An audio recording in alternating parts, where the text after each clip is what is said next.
जय गोपाल दंडवत कर, जैसे जय गोपाल बोलिया करते पहले हुए, उनको समझा रहे हैं भगवान। और दंडवत पैरा पड़ प्रणाम, लेकिन दुआ करो दिल पाक से। जब प्रणाम करो हृदय से करो, देखा देखी करने का कोई लाभ नहीं। हृदय से करो, अपना परमात्मा का नियम मानकर करो। और प्रणाम करते हो, दंडवत किस लिए करते हैं कि माटी हो लिया दाता आपका दास, अब कोई ब्योंत नहीं रहा मेरा नाड़ उठान का। हर बार जाते फिर के बढ़ रहा तू आजा खाक प्रणाम करके गया, फिर तू है मूर्ख कहीं का।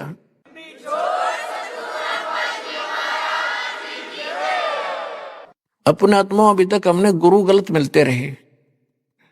वो ऐसे मिलके जैसे किसी ने तो एक पहिया दे दिया मोटर गाड़ी का, कार का व्हील, अखिलेश ने घुमा ले, यह गाड़ी है, उन्हें पकड़ कर घुमाता जा, हट जाओ गाड़ी आएगी, आप पे चला रहा, आप पे धका रहा उन्हें। और किसी ने स्टीयरिंग दे दिया, वो काट कर ठल्ला को ले, ये गाड़ी वो लिए, फिर हट जा गाड़ी आएगी। तो ये जो साधनाएं अभी तक हमसे जैसे कोई हवन नहीं करते फिरते, ये खास कर देखे यार, ये समाज के आचार्य हैं, जाके कितना बाढ़ का भट्ट अन्यों का हवन कराएंगे, आज था हवन कराएंगे, स्वाहा स्वाहा कर चल, बाकी बस हो गया काम। ये तो एक न सोच लो स्टीयरिंग लिए फिर रहे हैं, स्टीयरिंग। तो ये सारा मिलाकर ही क्रियाएं करनी पड़ेंगी, तभी हम मोक्ष होगा। फिर भी जो जितना कर रहा उसका लाभ मिलेगा उसको, क्योंकि ये विधान है परमात्मा का, लेकिन मोक्ष तो नहीं हुआ उसका। अब जैसे अजाजील नाम का एक भगत था, गुरु जी ने बता दी भाई प्रणाम करा कर बेटा, इस प्रणाम करने से आधिनी के साथ साथ पुण्य भी संग्रहित होते हैं।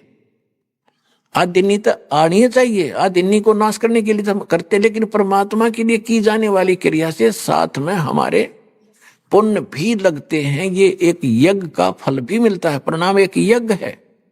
और जब हमने अहंकार नहीं खत्म किया तो वो यज्ञ का फल तो मिल जाएगा, लेकिन मोक्ष फल फिर भी रह जाएगा, अहंकार में मोक्ष नहीं हो सकता। तो वो जो प्रणाम उसने कहते हैं 11 अरब प्रणाम किए, 11 अरब, लंबी आयु होती थी लाख वर्ष की, तो 11 अरब प्रणाम किए दंडोत।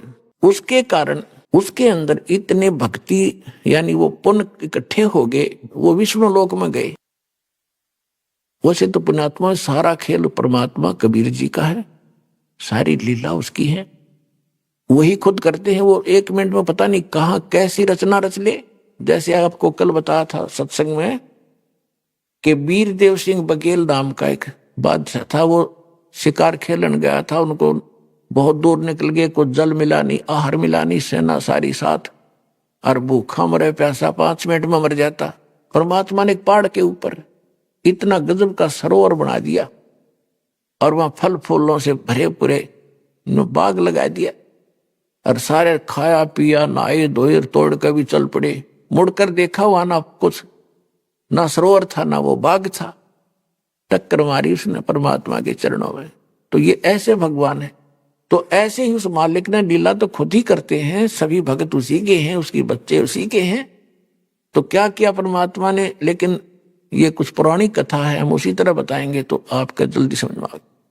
तो ये विष्णु जी के लोक में पहुंच गया। ये परमात्मा स्वयं ही अपनी अलग व्यवस्था करके उसको समझाने की चेष्टा करते हैं, और वही सबका फल देते हैं। गीता अध्याय नंबर 15 के श्लोक नंबर 17 में स्पष्ट किया है कि उत्तम पुरुष तु अन्य परमात्मा इति उदाहरत है, यह लोक तरम अविश्य विभर्ति अवैश्वर है। वो सबका धारण पोषण वही करता, सबको संभालता वही है। जैसे नरसिंह रूप धार के स्वयं परमात्मा आए थे, और बाद में विष्णु जी का रूप दिखा दिया, प्रहलाद राज्य हो गया क्योंकि वो भगत उसका था। अब ये है सोशल सिद्ध मैं करूं अपने धन के काज, ताकि भक्ति में आस्था इनकी बनी रहे। तो आज तक ये विष्णु विष्णु करके कम से कम भक्ति तो करते रहे। जब प्रहलाद मारा जाता तो नाम में लेने नहीं पाओ उस मालिक का। तो इस आज के इस प्राइम टाइम के लिए भगवान या भक्ति बचा के लाए, आपकी आस्था बनी रही। अरे भी ये विज्ञान ये शिक्षा इसलिए ना दी थी भगवान ने कि नास्तिक हो जाएंगे मेरे बच्चे। दास देख रहा है थोड़े ही दिनों के बाद, यानी 1960 के बाद हम समझन टोगे हुए 9 साल के हो गए थे, उसके बाद हम देखते हैं कि लोग नास्तिक हो रहे हैं। कहाँ रखा, किसने देखा भगवान? विज्ञान कहां तक पहुंच गई तुम? एक दिन दास, एक हमारा भक्त है पूना के अंदर, वहां से आ रहे थे मेरे साथ एक और भक्त, जहाज के द्वारा। हम जहाज में बैठे, तीन की सीट थी वह, एक और आगे बैठ गया यंग सा लड़का। जहाज जब चला तो हम अपना मंगलाचरण करते हैं, जैसे घर से निकलते हैं या गाड़ी में बैठकर गाड़ी चलने लगती है तो सभी मंगलाचरण करते हैं। हम अपना मन मन में मंगलाचरण करने लगे। तो जब हमने वो पूरा कर लिया तब वो कहता है, आप क्या कर रहे थे? भगवान से अर्जी कर रहे थे, हमारी मंगल कामना कर रहे थे। हम नहीं बोले कुछ भी, मैं कहने दे भी बोल लेंगे तो पता नहीं क्या कह दे बालक है। अरे वाह भाई वाह, आज के युग में चांद पर चंद्रमा पर जा लिए हैं लोग, और तुम अभी भगवान को ही मान रहे हो।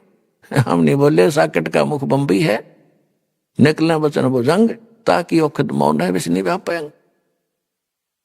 क्यों? एक तो जवानी और फिर यह विज्ञानी, दो दोष उसमें।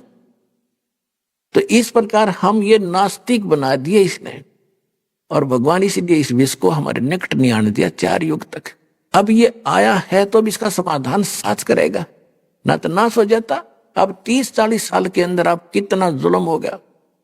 इस दास ने 1977 में सर्विस ज्वाइन करी थी।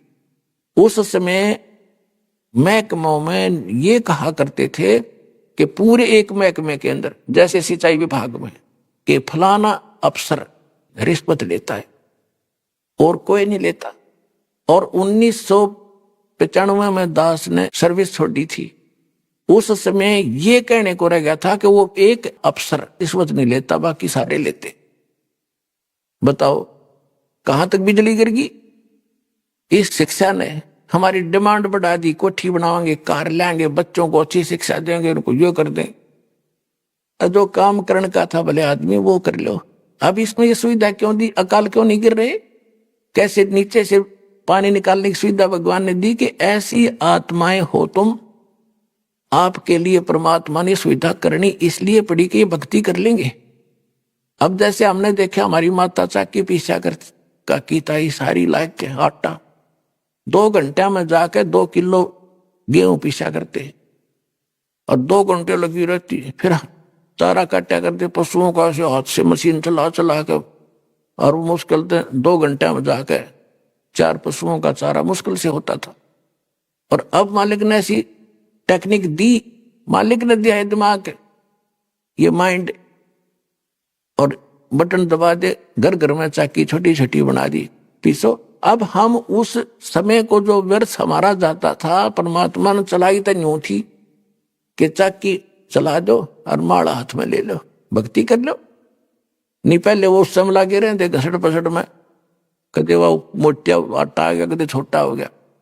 तो ऐसे ही परमात्मा ने सुविधाएं जो आपको दी है। पहले हमने देखा गेहूं निकाला करते थे फसल काट के, 1-1 महीने में 50-100 मन गेहूं मुश्किल से सेट होया करते। ऊपर पशु घुमाए जाते, 1 कीकर का झाड़ का छड़ा काट के पीछे बांध लेते, उसमें घुसाए जाते। हमने खुद कर रखे वो काम, हमारे पैर कट जाया करते थे उसमें घूमते घूमते।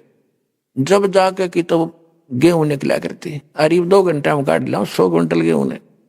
तो वो समय जो बच गया कहां प्रयोग कर रहे हैं? राजनीति के गप्पे मार के, या कि तो टीवी पर आंख पाड़े देखे रहेंगे, बकवास सुनेंगे, या कि तो ताश खेल लेंगे। तो अब उस समय का सदुपयोग करना आपने, जो भगवान ने आपको ये अच्छी सुविधाएं दी है, ये इसलिए दी है कि मेरे बच्चे भी मालिक बचेंगे। और हमने टेंशन बढ़ा ली गणी, भजन करने के लिए टेंशन कम होनी चाहिए, तो हमने परंपराएं बढ़ा दी, थोड़ी सी सुविधा होगी। फिर ब्याह शादी में और बच्चा होने पर जलवा पूजे, कुआ पूजे, जो पूजन की चीज थी वो तो पूजते थे, कुआ पर माथा मारने जाए बता। तो कहने का भाव ये है कि इस शिक्षा ने हमें कहां से कहां जा छोड़ा। अब जो मालिक ने आपको आवश्यक थी वो चीज दे दी, आपको जरूरत थी इलेक्ट्रॉनिक मीडिया की, घर बैठे आप अपना भगवान का सत्संग सुन सकते हैं। आपको आवश्यकता थी मोबाइल फोन की, चिप डालो, इसमें मेमोरी कार्ड डालो और मालिक की आरती शुरू करो, मंत्र कर लो, कभी प्रवचन सत्संग सुन लो। यानी सारा दिन इस माइंड को ब्यूजी रखे ना, ये तो भूत है यू मन, एक बाबा जी था, उसने अपने चेले को एक विद्या सिखा दी।